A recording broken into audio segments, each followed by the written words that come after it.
For nearly 40 years, there was no crime scene.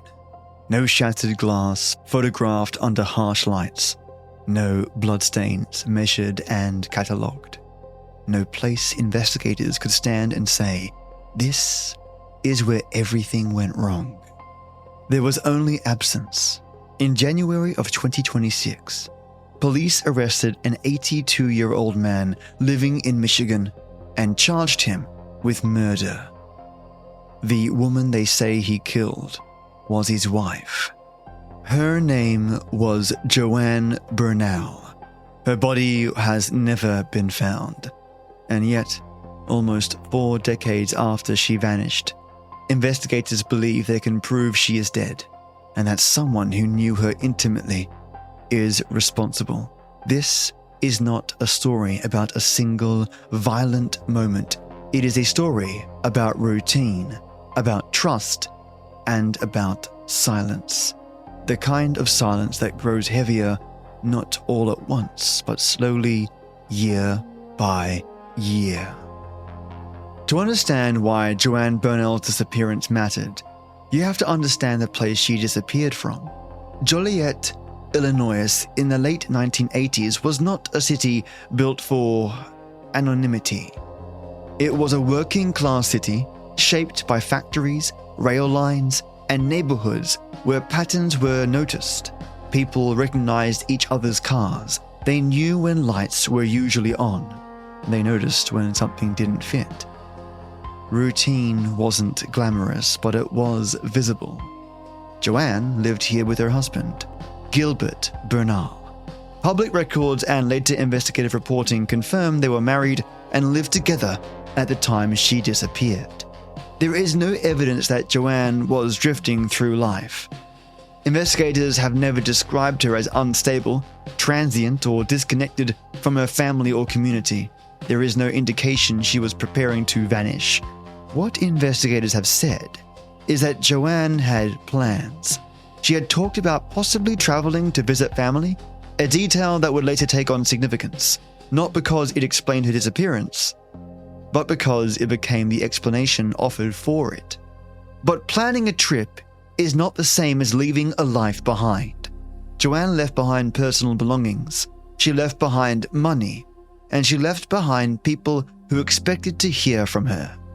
That expectation, the assumption that Joan would call, write, or return, is one of the most important facts in this case. Did you know? Investigators pay close attention to expectation gaps, as they call it. When someone repeatedly fails to appear where they're expected, without explanation, it often signals that something interrupted their normal routine, or someone.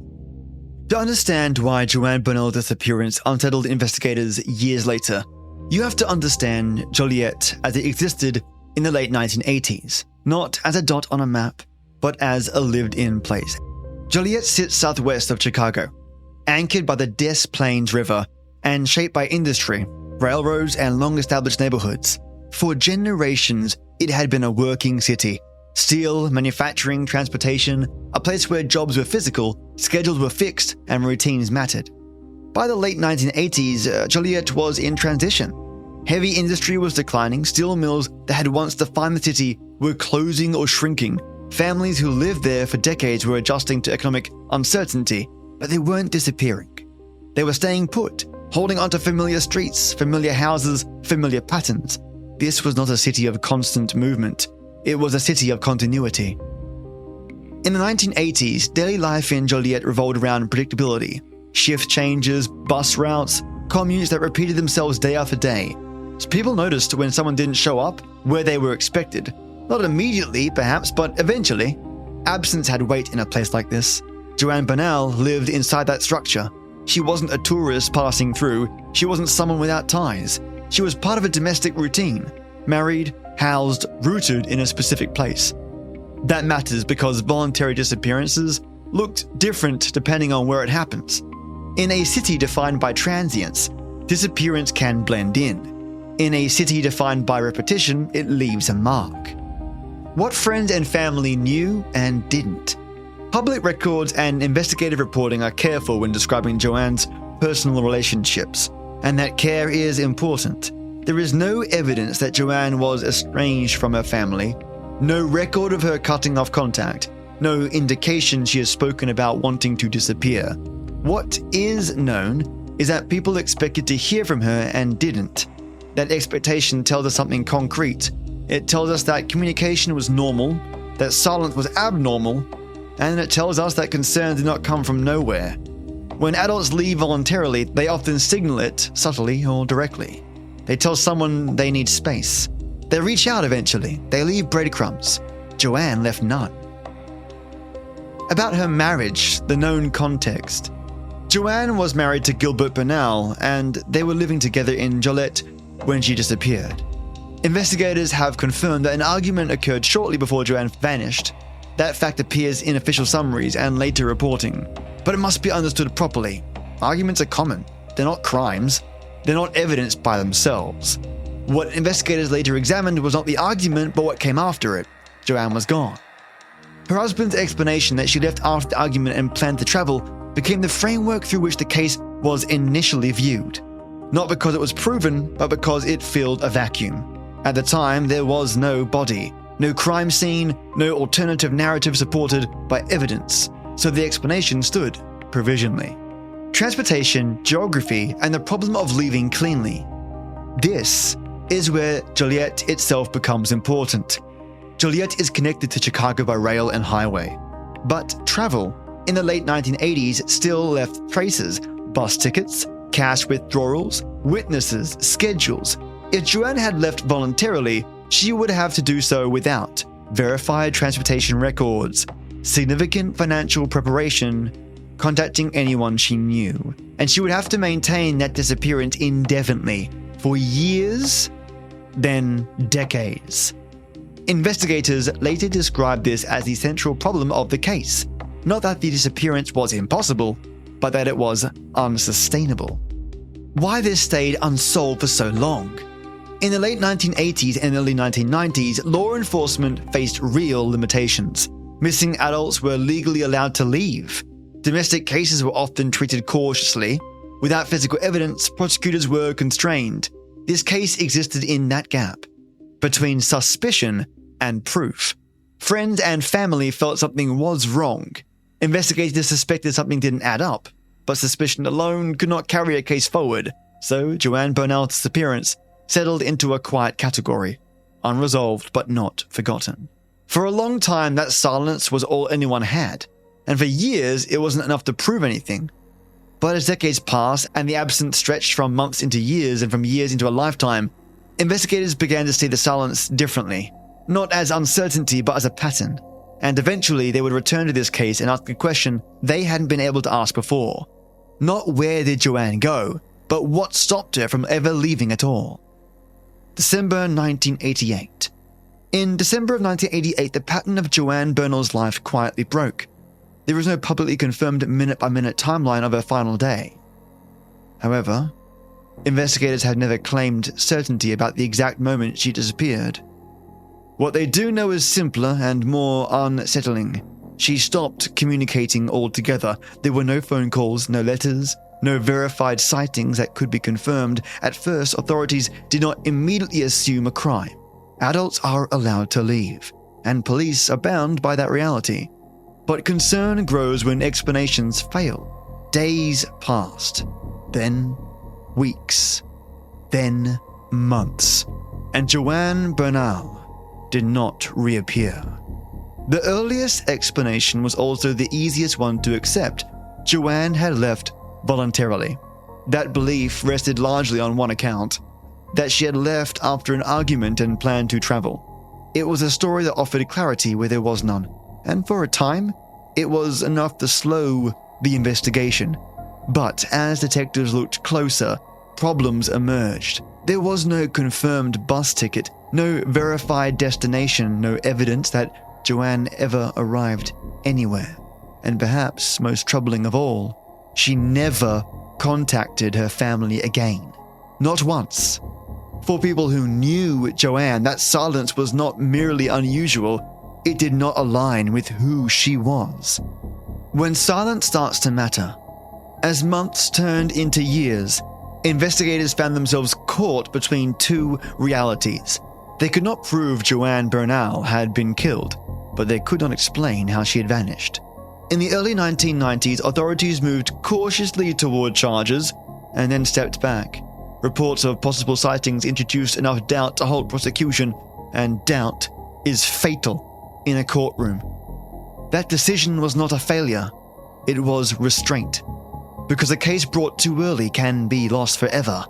And so Joan Bernal's disappearance entered a long, quiet phase. Not closed, not resolved, waiting. When silence becomes evidence.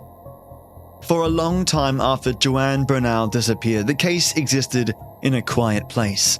Not forgotten, not solved, simply waiting. This is the phase of a cold case that rarely makes headlines. There is no announcement when a file is set aside, no moment when investigators give up. Instead, the case slips into the background as new emergencies arrive and years pass without answers. But time does more than dull urgency. It changes perspective. By the 2010s and early 2020s, investigators across the country were revisiting old disappearances with a different mindset.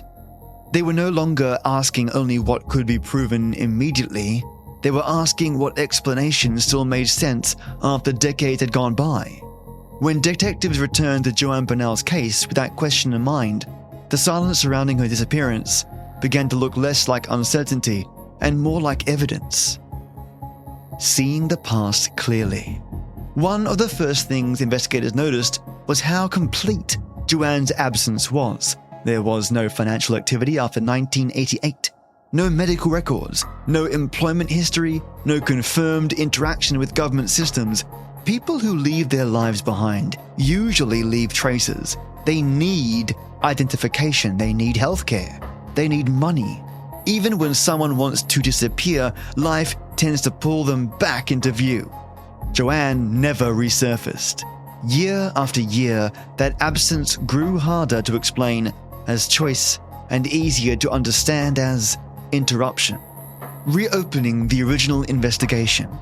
When cold case detectives reopened Joan's file, they did not begin by forming a new theory.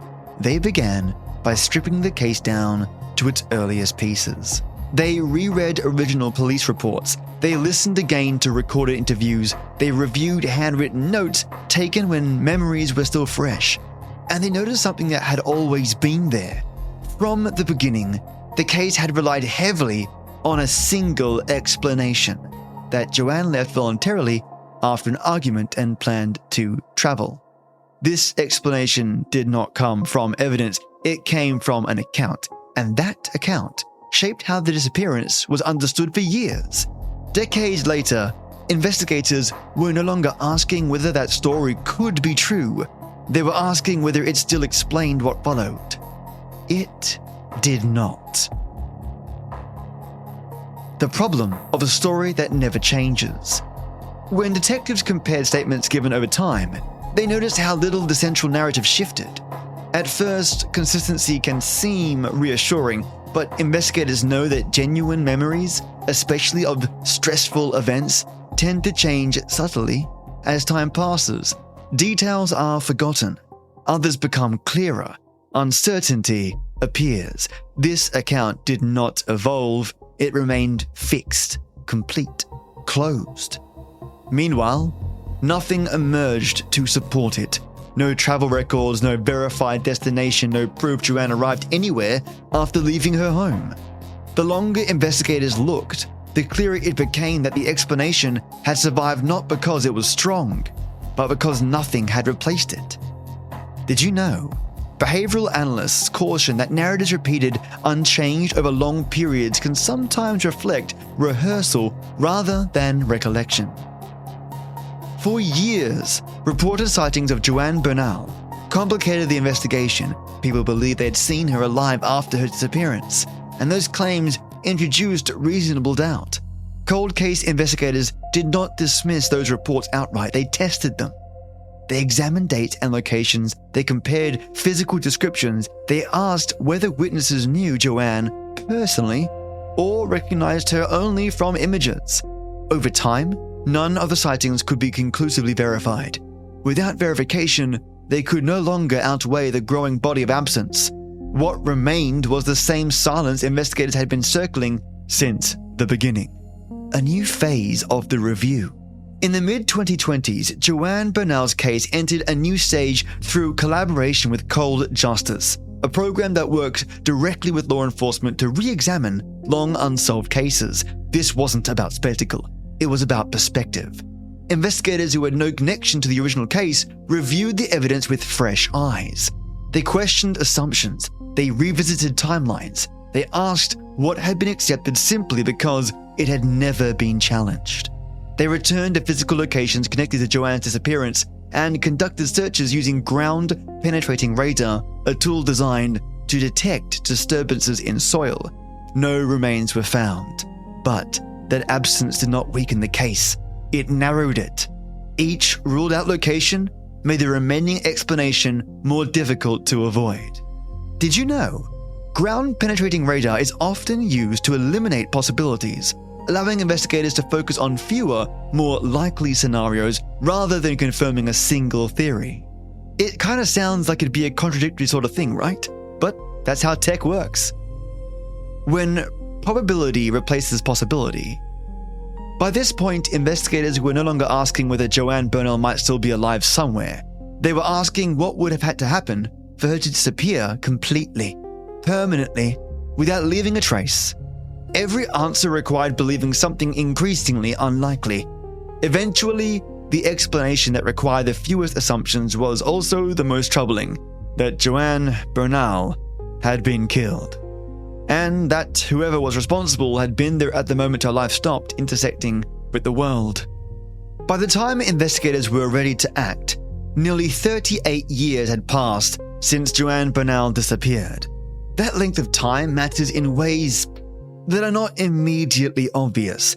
It matters because witnesses age, memories blur, and evidence degrades. But it also matters because time strips away explanations that once felt plausible. What might have seemed uncertain in 1989 can look very different when viewed through the lens of decades. This was no longer about finding a single missing piece. It was about asking whether an innocent explanation for Joan's disappearance could still survive. Charging a homicide without a body is one of the most serious decisions a prosecutor can make.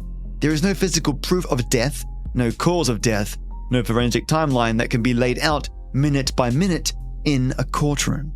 Instead, the case is built on accumulation. How you prove a murder without a body, and why this case fits. There is a point in every no-body homicide case when investigators stop chasing theories and begin weighing silence itself.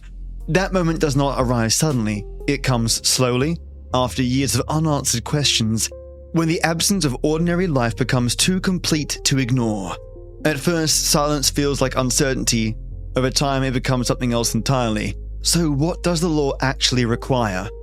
In a court, no-body cases are not built on imagination. They are built on reason. Prosecutors are not required to explain exactly how a murder occurred, nor are they required to produce a body. What they must show is far narrower and far more difficult. That the missing person is dead, and that the person on trial caused that death. They do this not by proving one dramatic fact, but by demonstrating that every innocent explanation collapses when placed alongside the evidence and the absence of it. How jurors have reached that conclusion before. When jurors convicted Thomas Capano of murdering Anne-Marie Fahey, another case, which was a no-body case, they did so without ever seeing her remains. What persuaded them was the abrupt end of a life that had been in motion, paired with explanations that could not survive scrutiny. The jury was not asked to imagine what happened to her body. They were asked to decide whether her disappearance could reasonably be explained any other way. In the case of Lacey Peterson, prosecutors relied on the same logic. They did not argue that it was impossible for her to disappear voluntarily. They argued that, given who she was and the life she was living, that explanation required far more belief than the alternative. The jury agreed. These cases succeeded because they respected the intelligence of jurors. They asked them to weigh human behavior, continuity, and probability, not speculation.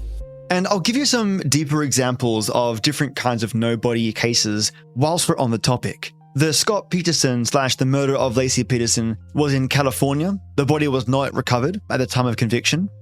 Convicted in 2004. His sentence was life in prison without parole, death sentence later overturned. This is one of the most cited no-body prosecutions at the time of trial. It was everywhere and often cited. The prosecutors proved it by pointing out that Lacey vanished while pregnant, leaving behind personal belongings, unfinished plans, and no evidence of voluntary departure. Scott Peterson lied repeatedly, had an extramarital affair, and gave inconsistent explanations. Physical evidence was circumstantial but cumulative, and prosecutors argued behavioral evidence instead of forensics. Key takeaway here though, jurors accepted that a woman 8 months pregnant does not disappear voluntarily. This case normalized the idea that absence plus behavior plus lies equals proof. Our second case example is Mark Redwine, the murder of Dylan Redwine, Colorado. Body recovered, partial remains years later after conviction. Convicted in 2021, sentence was 48 years in prison. How was it solved? Dylan disappeared while visiting her father. No body at trial. Prosecutors focused on last known person with the victim, digital evidence, forensic traces in the home, the father's implausible explanations. Why did the jurors convict? Because every other explanation failed. The jury did not need to know how Dylan died, only that he did and who caused it. Our third example, James Craig, the murder of Angela Craig, also Colorado. Body recovered? No. Convicted 2024, sentenced life imprisonment. Why this case mattered? Well, this was a modern no-body style prosecution, heavily reliant on toxicology, digital research, and search history and behavioral evidence. What convinced the court? Internet searches for poison, attempts to fabricate alternative explanations, and efforts to shift blame. Digital footprints now replace physical remains. And my last example is an example of where a no-body case fails.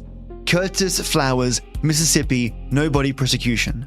Body recovered? No. Conviction? No. Multiple mistrials and reversals.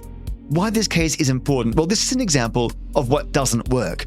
What went wrong? Weak physical evidence, over-reliance on testimony, prosecutorial misconduct.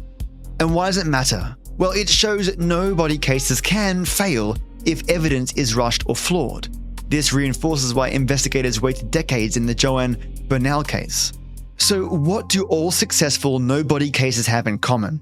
Across every conviction that succeeded, total absence from normal life, last seen with evidence, behavior that doesn't match innocence, elimination of alternative explanations, patience. Cases were not rushed. So if we look at the Joan Bernal's case, this fits the same framework.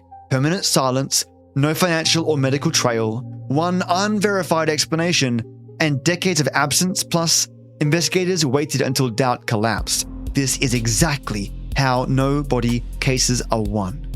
Investigators began assembling everything that had happened since December of 1988, and everything that had not. Joan Bernal had not access to bank accounts. She had not sought medical care. She had not applied for identification. She had not contacted family or friends. Year after year, those absences formed a pattern, and patterns, when they repeat long enough, begin to speak for themselves. What investigators came to believe was not that Joan might have been killed, but that she could not have disappeared in any other way. Did you know, in no-body homicide cases, prosecutors do not have to prove how a death occurred? They must prove that the person is dead and that the defendant caused that death beyond a reasonable doubt, which is extremely difficult to do, especially so in this case. Why the arrests took so long? It is easy to ask why the arrest did not happen sooner. The more important question is why it happened when it did. For decades, investigators had to contend with uncertainty, reported sightings, incomplete records, and the risk of bringing a case that might collapse under cross-examination. A failed prosecution would have closed the door forever. So they waited. They waited until reporter sightings were re-examined and found unreliable. They waited until technology allowed searches that had once been impossible. They waited until the narrative they could present was not complicated, but clear. Not sensational, not speculative, just avoidable. By late 2025, investigators believed they had reached that point. January 2026. In January of 2026, law enforcement moved quietly. There was no dramatic press conference, no moment designed for cameras, just a decision that had been building for nearly 4 decades. Gilbert Bernal, then 82 years old, was arrested in Michigan and charged with 2 accounts of murder in connection with his wife's disappearance. The charges were initially sealed, a standard practice in cases where prosecutors want to protect the integrity of the proceedings and avoid influencing potential jurors. For investigators, the arrest was not a moment of celebration, it was a moment of gravity. Because an arrest is not justice, it is only the beginning of another test. Did you know, in longer delayed homicide cases, sealed charges are often used to prevent decades of rumors or partial reporting from shaping public opinion before evidence is presented in court? A smart move on the prosecutor's side. What the arrest meant and what it did not. The arrest did not mean guilt had been proven. Under the law, the accused is presumed innocent. But the arrest did mean that investigators believed they could now stand before a jury and say something they could not say before. That Joan Bernal did not leave voluntarily. That she did not start a new life somewhere else. That her disappearance was not an unsolved mystery of chance. They believed they could show that her life ended in Joliet, Illinois in December of 1988, and that the person responsible had been with her at the moment she vanished. After nearly 40 years, the silence that once stalled the case had finally become the evidence that moved it forward. An arrest is not a conviction. That truth matters, legally, ethically, and emotionally. Under the law, the accused is presumed innocent, and the burden of proof remains exactly where it belongs, with the prosecution. But in long, silent cases like this one, an arrest carries weight, not because it answers every question, but because it changes the story that has hovered for decades without resolution. For nearly 40 years, Joan Bernal's disappearance lived in uncertainty. It existed as a question mark, unresolved, suspended, and painful in its lack of definition. The arrest did not erase that history, it reframed it. It said publicly and formally that investigators no longer believed that Joan had simply vanished. They believed something had been done to her. For families of the missing, acknowledgement can matter as much as answers. Joan's loved ones lived with a particular kind of grief, one without a funeral, without finality, without a place to direct their mourning. Every year arrived with the same unanswered questions, every milestone passed with absence standing in for explanation. The arrest did not bring Joan back. It did not return the years that were lost. It did not offer certainty in the way people often imagine justice should. What it offered was recognition. Recognition that concern was warranted, that silence had meaning, and that Joan's disappearance was not forgotten.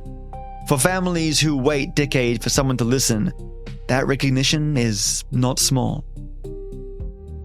There is a cultural expectation that justice must be tangible.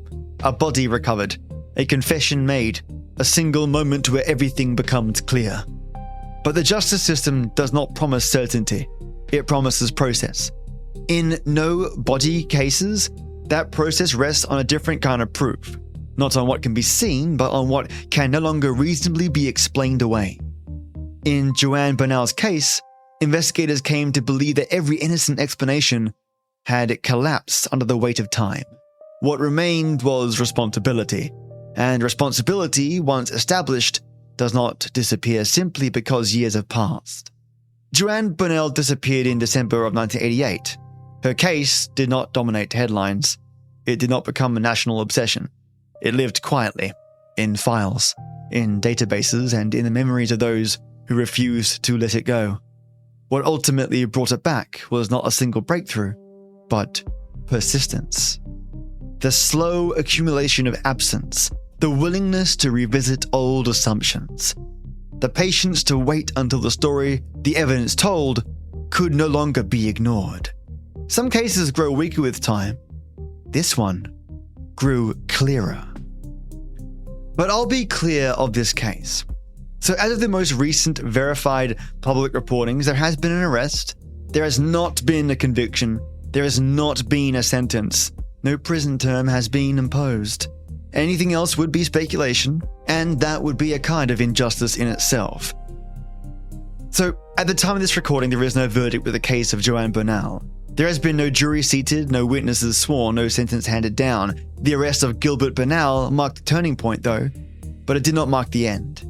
That distinction matters because in the justice system, an arrest is not a conclusion, it is a declaration of intent. It means prosecutors believe they now have enough evidence to place the story before a jury and ask that jury to decide whether the evidence proves guilt beyond a reasonable doubt.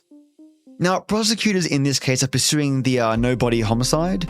That means they are not required to show how Joan Bernal died or where her body is, but they must prove something narrower and much harder.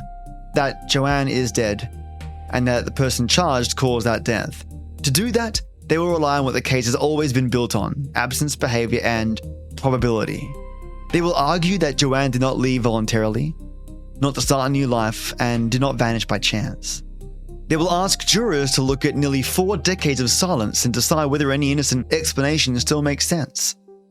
The defense does not need to prove what happened to Joan Bernal. They only need to introduce doubt. They are expected to point to the lack of physical remains, to challenge timelines, to revisit early reports of sightings, to argue that absence alone does not equal proof of death. In no-body cases, trials often hinge on whether jurors are comfortable reaching certainty without physical evidence. That is the battle this case is headed toward. What penalties are at stake? If, and only if, a conviction is secured, the consequences would be severe. In Illinois, murder convictions carry long-term or life sentences depending on the charges proven and the court's findings. Given the age of the defendant, any substantial sentence would almost certainly amount to spending the remainder of his life in custody. But that outcome is not guaranteed. It depends entirely on what a jury believes after hearing every piece of evidence and every challenge to it. So expect to see that evidence will be argued over, motions will be filed, details that were once sealed may become public. Only after that process will a trial or a resolution occur. Until then, the case exists in a careful, deliberate space between accusation and judgment. Justice does not always arrive quickly, and it does not always arrive cleanly. Sometimes it arrives late, burdened by time, absent, and uncertainty. But when it does arrive, it carries something important with it: a willingness to look again, a refusal to accept silence as an answer, and a recognition that some stories are not finished until someone finally listens. So now we know what we know. This is where the story turns back to you. If a person disappears and leaves behind no money trail, no medical records, no confirmed sightings, and no contact with family for nearly 4 decades, at what point does absence become evidence to you? How long can silence reasonably be explained as choice? If someone truly wanted to start a new life, how would they do it without ever surfacing? Not once, in any system that tracks daily existence. And if the disappearance after an argument explanation no longer makes sense, what replaces it? When investigators say they don't need a body to prove a murder, what level of certainty do you need to believe someone is gone? Is it one missing detail or the collapse of every innocent explanation? If you were sitting on that jury, would you be comfortable deciding a case built on silence, routine, and probability, knowing there may never be absolute certainty? Or would doubt, even after 40 years, still be enough? And finally, what does justice mean in a case like this? A verdict? Accountability? Or is it simply the refusal to let someone disappear without explanation? Cases like this don't end cleanly. There is no final image that resolves everything, no single moment that answers every question. Instead, there is a space filled with time, silence, and the weight of what may never be fully known. What we do know is this: Joan Bernal did not simply fade away. Her absence left marks, on record, on routines, on the people who waited for her to come back. And decades later, that absence was finally taken seriously. Whether the justice system delivers a verdict, a sentence, or only the chance for truth to be examined, this case now lives where it belongs, in the light, not the shadows, because silence should never be the final answer. Thank you for staying with this story. Thank you for listening carefully. You've been listening to Stories, Fables, Ghostly Tales, and I am your tale teller. And before we part, it's time for my favorite thing ever, thanking my Patreon supporters. My fellow tale tellers that keep these stories bubbling along, and it reminds me how generous my Patreon supporters are, and how loving and caring they are to support this podcast. But let me deep dive on in. First up is my jaw-droppingly lovely, the epic, the colossal deity of this podcast, Matto Star. Matto Star! I cannot thank you enough for your amazing support. Your support as my Ode Night Tea Titan and pal is the foundation that allows this show to exist with care and intention. Because of you, these stories aren't rushed, they aren't softened, and they aren't turned into noise. They are given the time they deserve. Your belief in this work, my work, makes it possible to tell difficult stories the right way, thoughtfully, patiently, and with respect for the people at the center of them. I am deeply, deeply grateful for your support, Matto, and your friendship. Thank you so much. Have an amazingly brilliant week ahead, and I can't wait for next week's True Crime episode. Thank you immensely, Matto, and I'll speak to you soon, legend. And now to my White Tea Warlords. White Tea Warlord! 3 in number. Lesosaurus Rex is my first. This case wasn't solved through brilliance or luck. It was solved through endurance, decades of unanswered questions, years of silence, and investigation that required showing up again and again, even when progress wasn't visible. That kind of persistence mirrors the discipline you bring through your love of the gym. The understanding that strength is built over time, not overnight. The Joan Bernal case is about staying with the weight when it gets heavy. About not dropping the bar just because answers don't come quickly. That mindset is written all over this episode. Your support carries that same energy, steady, reliable, and committed to the long haul. And in a story defined by patience and endurance, that matters more than anything. Thank you, Lesosaurus Rex, you absolute gem, you, for being my pal and supporting me. Have a fantastic week ahead, and it's always a joy to hear from you via email, mate. Thank you so much for putting a smile on my face. Please do another 10 reps just for me. My next White Tea Warlord is Maya, Queen of Cats. Thank you so much. This episode required watchfulness. It asked us to notice what was happening, to observe absence without forcing conclusions, to understand that silence can be meaningful if you're willing to wait and pay attention. That's the wisdom of cats. The Joan Bernal case wasn't cracked by noise or urgency. It unfolded slowly as investigators learned to sit back, observe patterns, and trust what the quiet was telling them. Your presence behind the show reflects that same instinct, patience, perception, and unbothered by the need to rush towards certainty. Because of you, this story was allowed to remain calm, measured, and respectful, exactly as it needed to be. Thank you, Maya, for being so brilliant and supporting me for so long. You are epic. Have a brilliant week ahead as well.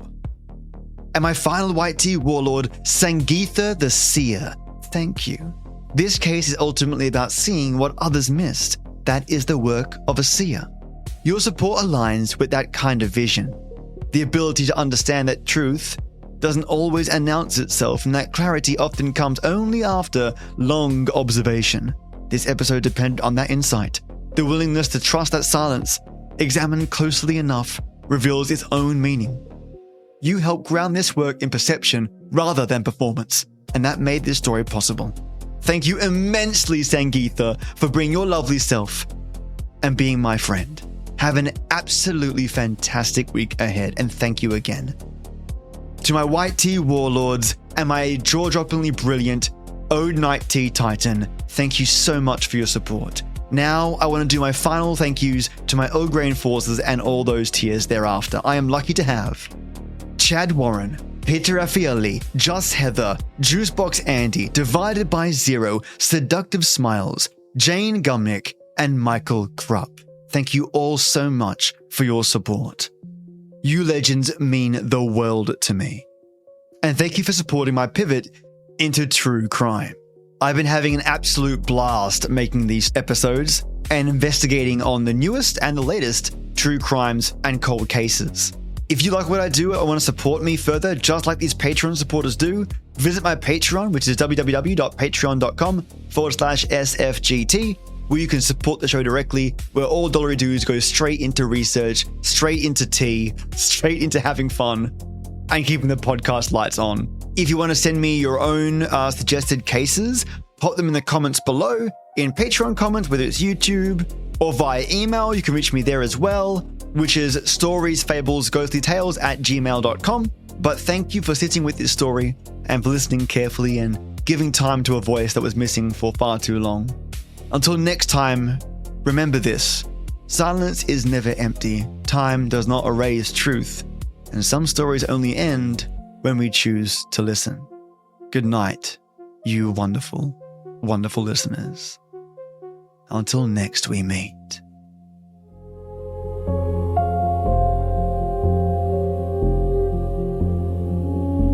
December settled over Jolie.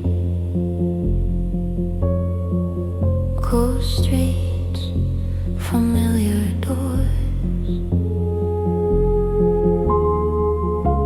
A life paused mid-sentence. Nothing sounded like before.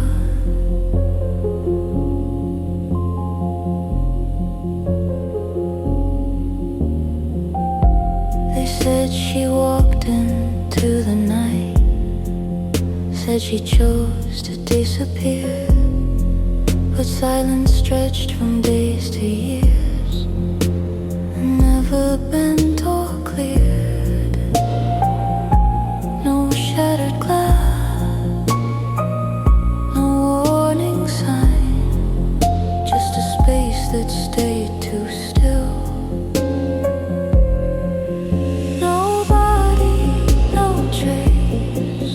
But she didn't simply drift away. When silence lasts a lifetime, it begins to have its say. Nobody, no proof, but absence doesn't lie. When a life stops intersecting with the reasons passing by.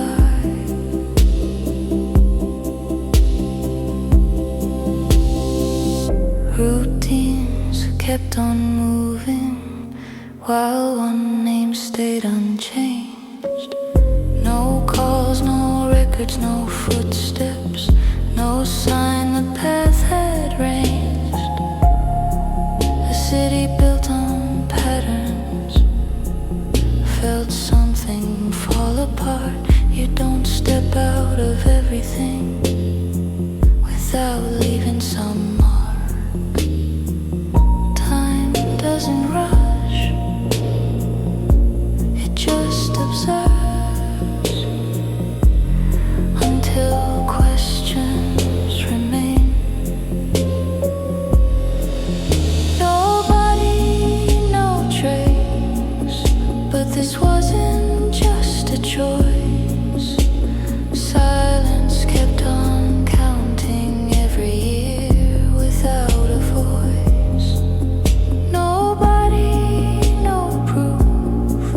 Truth doesn't need a scene. It lives in all the moments that never came between.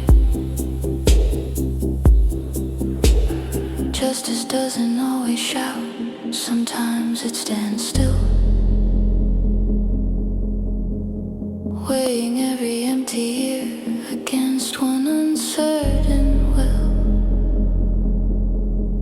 They asked a single question, not where, not how, not why.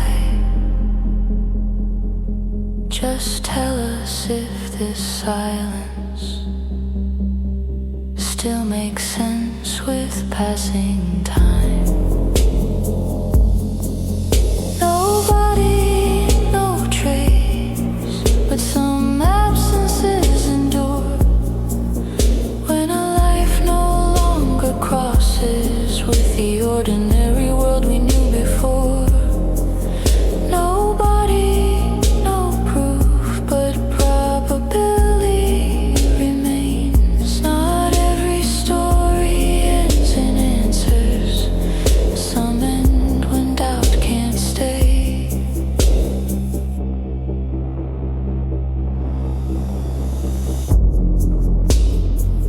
Thank you for listening, you amazing listeners. I want to thank my Ode Night Tea Titan Matto Star, the most amazing supporter and special pal of mine. May your days be full of joy. And a huge thank you to my white tea warlords and friends of mine. Lysosaurus, my gym genius. Maya, my queen of cats. And Sangeetha, the seer that sees all. And to all my Earl Grey enforcers and tears, thereafter all my love to you all. See you soon.